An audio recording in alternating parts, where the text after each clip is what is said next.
reach out, touch faith.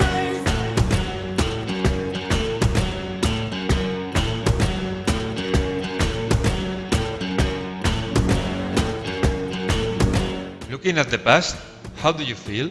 Would you change something of your professional career? No, not a thing. No, why should I? I think the only thing I would change, if I should change something, is I would like to educate people more on the path. You know, when you work that hard and that intensive, I think during the process that you quite often forget to help people on the way up, and I really would like to help people even more. And I'm starting to do that right now. I have a lot of activities going on where I educate people, I help people around the world along the way that I'm also growing myself. And I really would have hoped I would have done that even more when I was younger. But besides that, no. Do you know what? I tend to say, I feel like I live in a dream, and I hope I'll never wake up.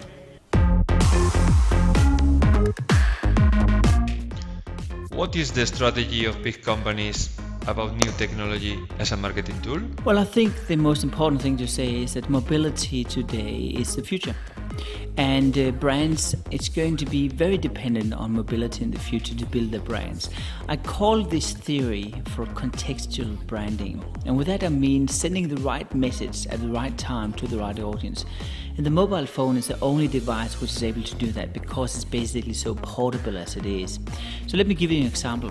When I was in Japan a couple of years ago, I was walking down the street with my new NTT Docomo phone, and suddenly it was ringing, and it said to me, "Martin, one of your friends is in the area."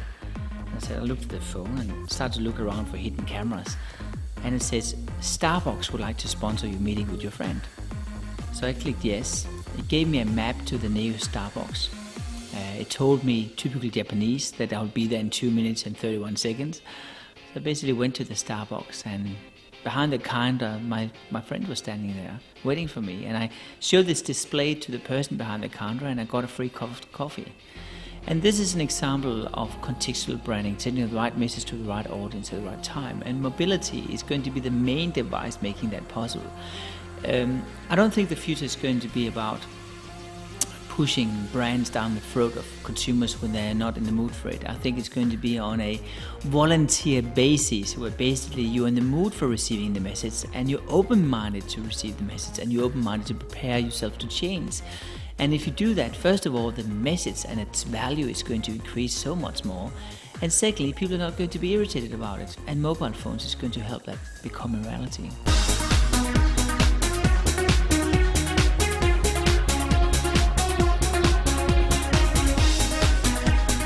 So how I'll build a marketing campaign in a perfect world? I think that the first thing I would do is to think differently.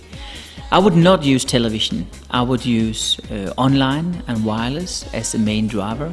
I would use the consumer as the device to spread the word of mouth around the world. I would, there's so many people who is today spending their time on YouTube, MySpace, Facebook, so forth. And they can help you to spread the word of mouth. And I will really use them. And I'll use the mobile devices and the online communities to make that happen. So in principle, I'll create funny campaigns, small video snippets, 30 seconds long, which are fun, cool, different, provocative. And then I would upload them to my friends and ask them to spread the word of mouth. And that's the way I probably would build a brand, being very provocative, but use the user to spread the word of mouth. And again, the mobile phone device is a critical, important device to make that become a reality.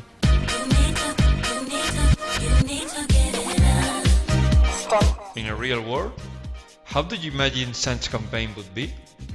Well, it's very simple. The real world, that would be to come up with a lot of ideas, to idea generate, be different, not to follow any one of your competitors. Do not ever follow your competitors. As my dad once said, if you want to get ahead of the leader, don't follow his tracks in the snow. So if you want to get ahead as a mobile phone company, ahead of the leader, don't follow their tracks in the snow. And if, by the way, the viewers of this show want to get ahead of the leader, don't follow the tracks in the snow. Do something totally different.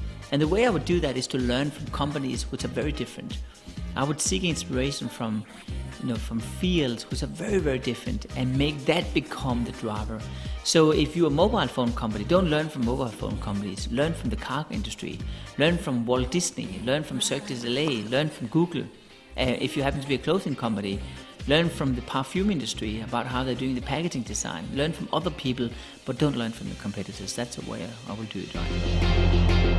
Pairing a publicity campaign made using new technologies with another one made using traditional means, which one would have a higher impact? Medias.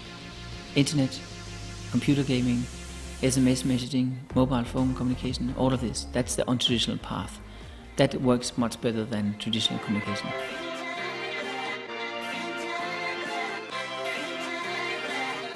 Do you consider technological means as positive? I'm a huge believer in it, and I believe that if you master it right, you have an enormous future. The reality today is that people are so afraid of being different. They're so afraid of standing out and so afraid of making decisions which are unconventional. And that's the reason why so many brands are failing, or so many brands are spending far too many money on making their message come across. So technology today can make that happen. I'm a huge fan of that, and I really believe that is the path. So it's very simple. Yes, go ahead with it.